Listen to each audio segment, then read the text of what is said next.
So this is the second of 4 videos related to our open text chapter 4, that deal with theories that respond to different cultures. In the previous one we looked at Nietzsche and his idea that there's no really universal standard, and then we looked at the basic beliefs of cultural relativism.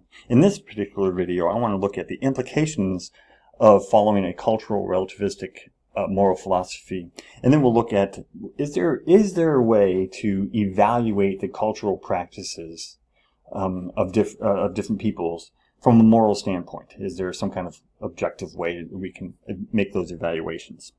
And then kind of look at, well, why don't we make those, and we'll go from there. So remember, cultural relativism kind of said, well, different cultures have different moral philosophy. Different cultures have different values. And therefore we really shouldn't judge other cultures. We can't say that our moral values are any better than somebody else's. And so those are kind of the basic beliefs of cultural relativism. So the question is, well, what happens if we follow those basic beliefs? What happens if we buy into cultural relativism? Well, first of all, one of the implications is we can no longer say that the customs of other societies are morally inferior. We can't take the moral high road and say, well, listen, you really kind of need to consider what we do because your practices aren't very good.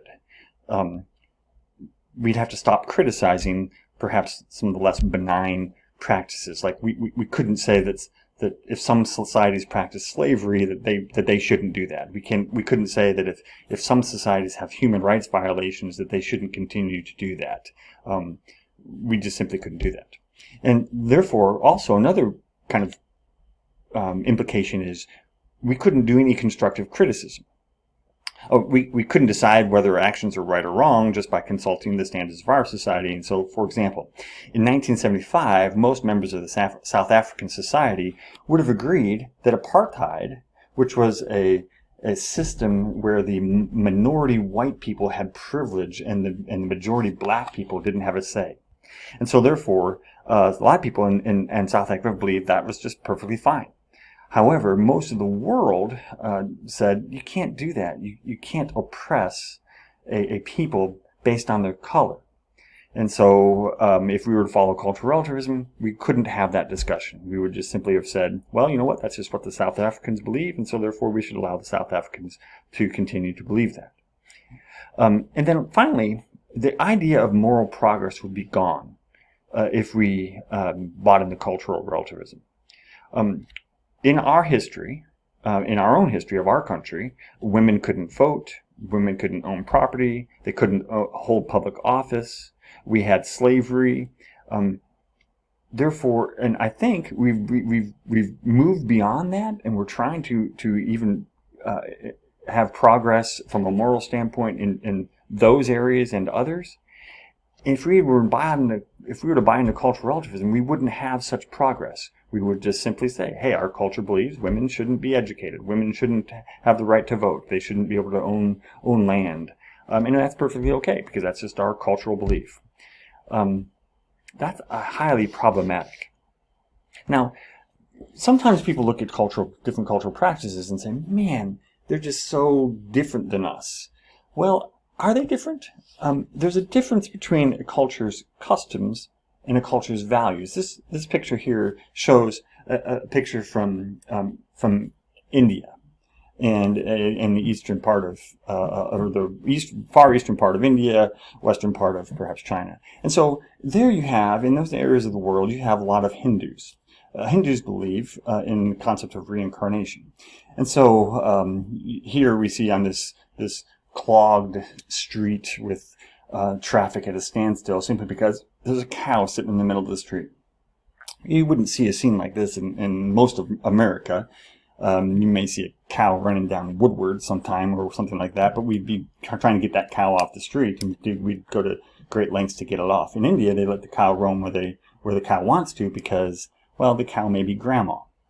And so we don't want to dishonor grandma, and so therefore we allow the cow to roam wherever it wants. So the question is well, are they really very different than us? I mean, is there a difference between their customs and perhaps their values? Their custom is very different than ours. We don't allow cows to roam around wherever they want. but their value is the same. I mean, I would argue that Americans, Indians, Pakistanis, whomever, all of us want to honor our grandparents, for example. Honor our ancestors, right?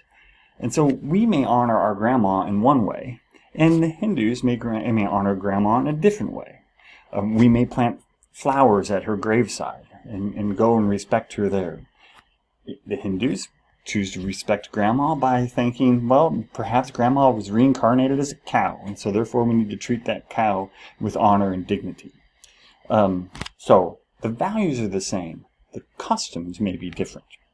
So the question leads me to this. So how does one judge the cultural practices of other people? Or how does one judge the practices simply of a culture? Well, to do that, let me provide an example.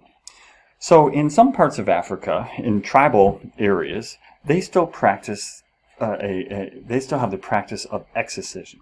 Excision is really a nasty thing.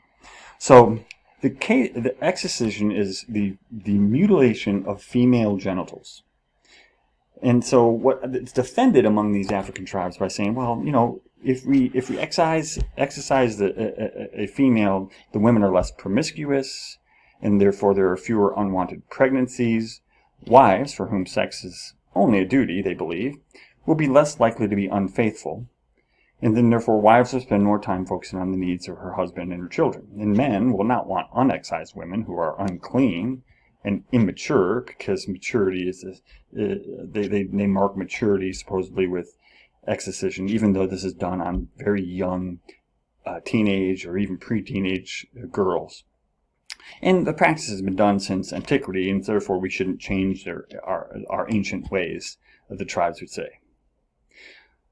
So then the question is, so can we look at that practice and say whether it is right or whether it is wrong? Can we judge it from a moral standpoint? Well, there are two questions that I think people can ask when judging moral cultural practices. Does the practice promote the welfare of those affected? And is there a better alternative? So, for example, with excision, well, who's affected? Well, obviously the girls are affected. And so what happens here is, you're mutilating a part of their body, often against their will. It's often done with very crude methods that lead to infection, that lead to pain.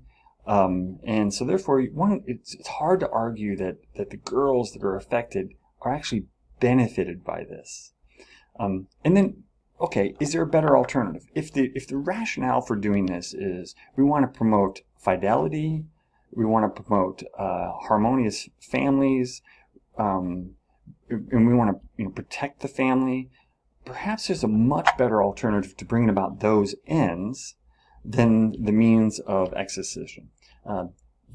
Education, family counseling, things like that is probably a much better alternative than mutilation of genitals. But the question then is, why are we afraid to criticize? We are seemingly afraid to criticize the practices of other cultures. Well, part of the reason is because we kind of view judging as, well, if we judge it to be wrong, then we have to go in there and kind of force people to change their practices, and we worry about forcing our views on other people. Well, judging the cultural practices of other people based on the two questions that I propose, that actually James Rachel proposes, then that doesn't equal necessarily military action. Just because we see a culture is doing something that's morally questionable doesn't mean we have to go in there and invade the place. And then also, we do value tolerating others, but not all practices are equally admirable. We can tolerate people up until a certain point, and then once a practice is just morally reprehensible, we need to probably step in. And we wonder who we think we are to judge. I apologize for the mistake in the slide there. But if we don't judge, then we may not have any moral progress. So we do need to kind of step in. And so how do we kind of make sure that we do this well? Well, first of all, there's kind of three ways to make a moral judgment. Number one, keep it rational. Number two, deal with the facts. And then number three, remain impartial. If you keep it rational, deal with the facts, and remain impartial, you can judge the cultural practices. So, for example, with the Eskimos. Why were they killing babies? Why were they leaving grandma dead? Why did they have multiple wives? Well, because they were a nomadic society living in the Arctic tundra trying to find food. If the population grows significantly, they won't have enough food to feed everybody. And the entire population is then in jeopardy. Why the girls?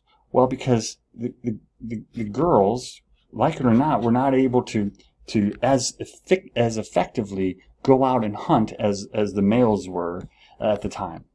And so therefore they chose the males, and so that the males can go out, hunt down the moose or whatever, caribou, and get food for the community.